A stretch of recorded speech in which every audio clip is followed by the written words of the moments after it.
Hey everyone, Ridden here, and thank you for coming. And tonight is a night like no other. Because it is finally time for us to take a deeper look at the long-awaited film adaptation of a property believed by many to be the greatest science fiction imagining of all time.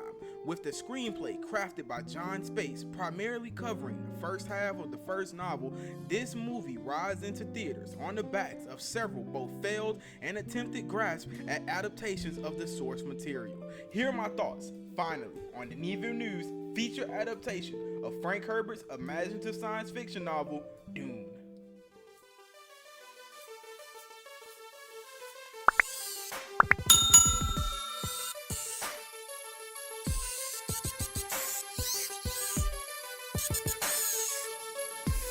Welcome back everyone, and let me say first and foremost, as a lifetime lover of all things fantastical and science fiction, Dune has by far been my most anticipated film of 2021. Coming into this year, there was an insane slate of proposed A and B tier blockbusters, ranging from the likes of Shang-Chi, Black Widow, No Time to Die, Godzilla vs. Kong, and F9, to even movies such as Free Guy, Mortal Kombat, The Green Knight, and many others. And while these films all either hit or miss in their respective genres and with their individual audiences, none created and carried the anticipation, hype, and general angst that Dune managed to cull from both its fan base and average film lovers, anxious to see what magic acclaimed director and storyteller Denis Villeneuve would manage to conjure this time around. And getting right to tonight's subject matter, let me preface my thoughts with this statement. I have in fact read Frank Herbert's 1965 Dune novel, but I want to be clear that I have not read nor do I know anything else about the property past what the initial installment in the saga has to offer. So the contents of the sequels that Herbert penned in Dune Messiah, Children of Dune, God Emperor of Dune, Heretics of Dune, and Chapter House Dune are as alien and foreign to me as they probably are to you as well.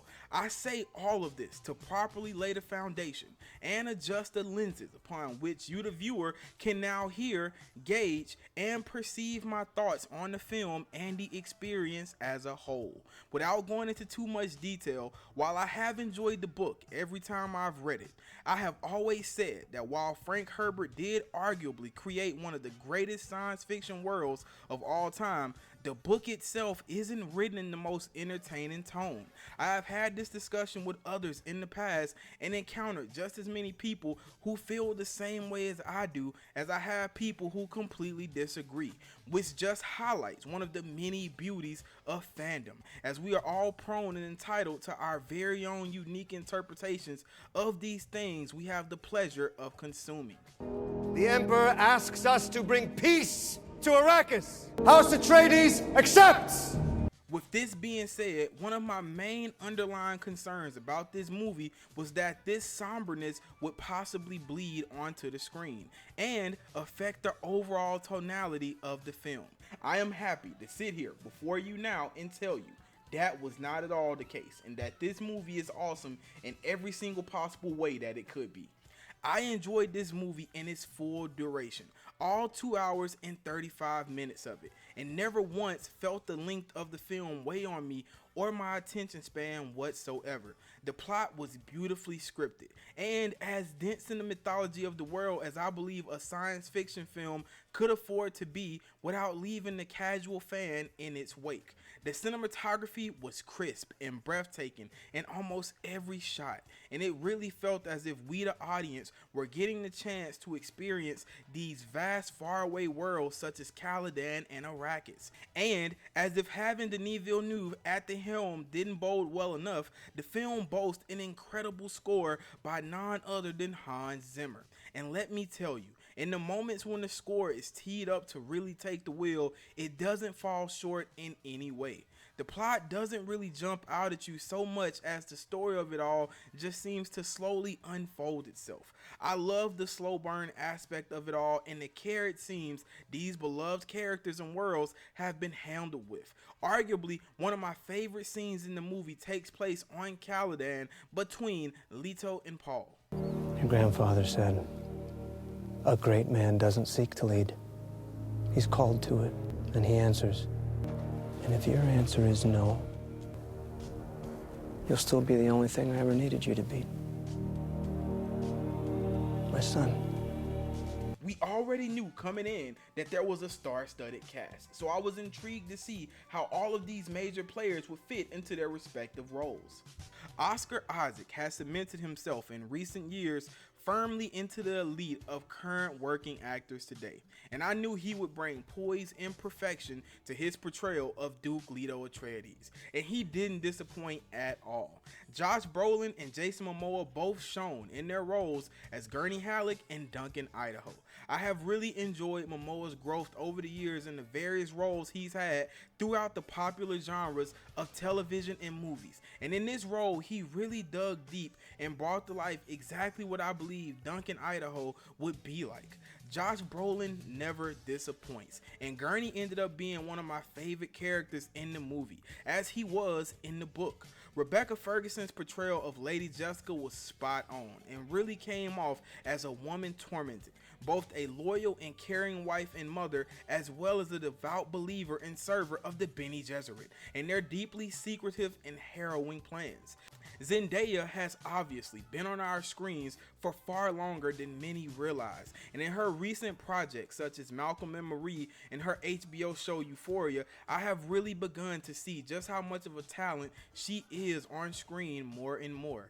Fortunately, going into the movie, I didn't expect to see much of her, as I had a suspicion as to where the cutoff point for this movie and the novel would take place. And I was correct, as we don't really see too much of her character, which is fine, as I know we'll definitely be getting our feel as the story progresses. I didn't really know much, honestly, about Timothée Chalamet prior to this movie, outside of what friends and peers have mentioned to me about him in passing regarding his brevity of acting poise and potential to be one of the greats. His acting here and his portrayal of Paul Atreides is simply astounding. This can be seen as early on as in one of the opening scenes between Paul and Lady Jessica, as she urges him to use the voice to command her to give him the water.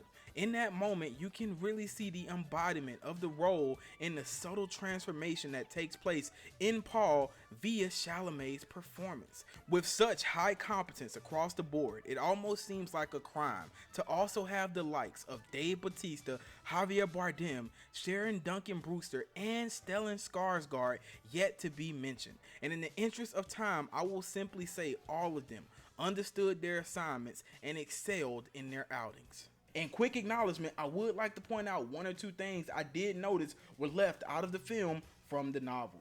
I found it interesting that Denis Villeneuve chose to exclude Princess Irulan completely, but I also understand the mindset behind it, as both the novel and film are very internal pieces of art and deal largely with the thought processes going on within different characters. This could obviously become quite confusing to properly portray on screen, so the decision to instead develop the idea and tone through other avenues makes sense. Though small in nature with obviously larger implications, the choice to have Duke Leto Atreides confess to Lady Jessica in the movie that he should have married her instead of to Paul as it was in the book went a long way in the manner of truly raising Lady Jessica from a subordinate and lesser than station as she can be perceived at times in the book. In the movie, it seems the choice was made to instead show her as a true equal to her partner. All in all, this movie hit all of the high marks for me, and as such, my anticipation was not in vain. The film manages to elicit emotion and feeling in all the right ways and at all the right times. And when a movie can make you truly feel something is when you know you've had a genuine experience. I had always expected that if a Dune movie were to see the theaters, having been put together by a visionary director with a competent cast, there would be no question of it being a billion-dollar film and possibly even a danger to the likes of Avatar and Avengers Endgame for highest box office of all time. Unfortunately, although the first half of this equation was satisfied, Warner Brothers' decision to release Dune day and date, meaning both theatrically and on streaming on HBO Max at the same time, is one I believe is by far one of the worst things to ever leave their hall. I share in this belief with many others, including the director Denis Villeneuve himself, as well as even their financing partner on the film, Legendary. This movie had all of the potential to really soar score far and above all the rest of the movies released this year at the box office, and instead has seen a decent turnout both domestically and worldwide, but nothing like what it could have commanded in a normal cinematic rollout. It has since been announced in recent weeks that a sequel has in fact been greenlit, although I do believe this is something that was probably decided a very long time ago, possibly in the negotiations that ever even allowed WB to go forward with what they've done. It also seems very off that the choice wasn't made to film these movies in tandem, as we now will have to wait for the release of the sequel for at least another 2 to 3 years. I, for one, hope that when that sequel is completed, we'll have returned to something of a state of normalcy, and we can all enjoy it on the silver screen together.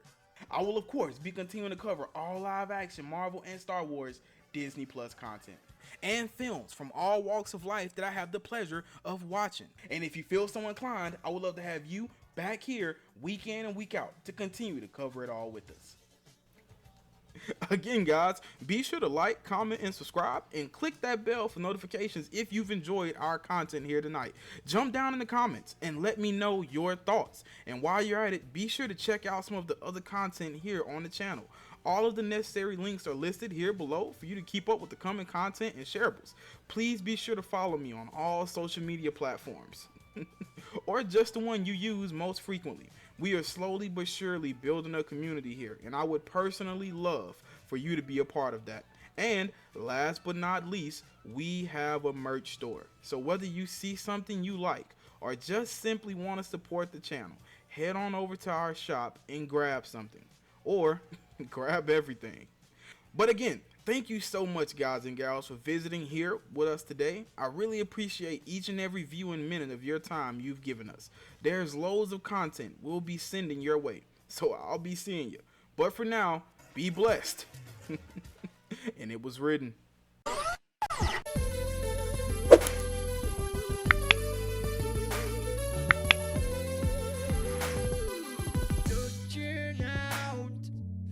Across the nighttime, the city sleep inside. Yeah, hear her voice shake my window.